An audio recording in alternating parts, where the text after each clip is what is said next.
Hi Chris here. So this is the internals of the Onda V919 3G Core M. Now I've opened this one up because I've bricked it. Yeah, it's not working at all. I managed to brick it and don't really know how, but flashing the dual boot BIOS, not virus, well, it almost should have been a virus, because it just rendered the tablet dead completely. Wouldn't turn on, just a red light on the home button. That's it. And yeah, long story short, I got to open it up. I need to reflash the BIOS chip here, which is a WinBond chip with this little gadget right here. So this is the clip and the USB flasher. Connect that up and hopefully bring this thing back to life. Otherwise it's dead and there's going to be no review whatsoever. But I thought, well, I might as well record this and show you the internals here. That this is the, obviously, SSD drive there. It's the modem right here. Now this is replaceable. This is an M2, so 22 by 42 millimeters, same as the SSD there. It's replaceable. You could probably put 256 gigabyte one in there if you wanted to. These are the two Heatsink RAM. This of course is our Core M right there. Now the smaller little die there on here, I'm pretty sure that is our dual core. And over here is the Intel 5300 graphics, which is much larger there. Correct me if I'm wrong, maybe I am. I think that's the way it works there.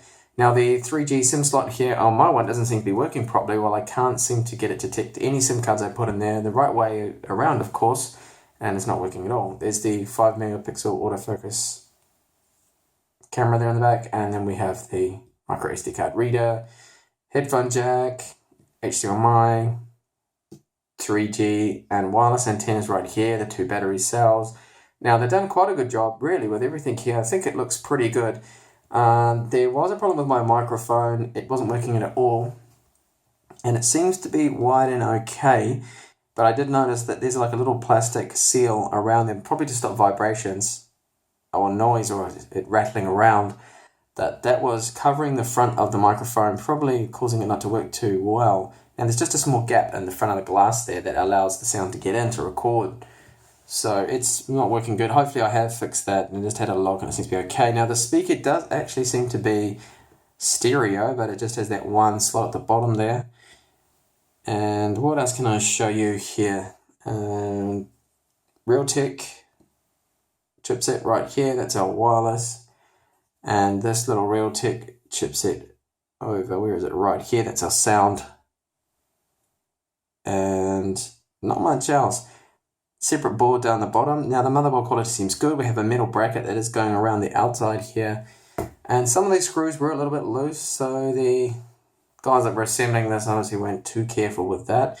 Now the heatsink that they've used is all copper, and it has this plastic on the back to stop it from shorting out on anything on the sensitive components there below it.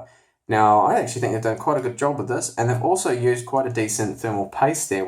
Normally, they use like a real cheap one, but this one actually looks to be quite good. Doesn't seem that bad at all. And I haven't had any problems with it overheating or anything like that. I think it's doing quite a good job there. So they did not a bad job there, and the plug right here is for the battery, so you can completely just remove that, which I'm going to have to do when I do the BIOS flash here, which hopefully is going to work out okay for me. And the USB 2 port is a bit of a bummer that they put this in here and not a USB 3. They could have probably had room to fit that in there and just design the case a little bit differently, cut the hole out. And yeah, I wish they'd really done that, but never mind. And the DC jack up here, if that ever gets damaged, then shouldn't be too hard to replace. The motherboard's all screwed in here too.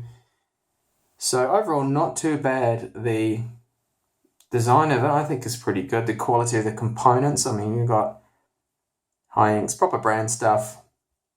So overall, pretty good. That is the internals there of the Onda V919 3G Core M. Thank you for watching. Hopefully I'll see you in another one of my videos. Bye for now.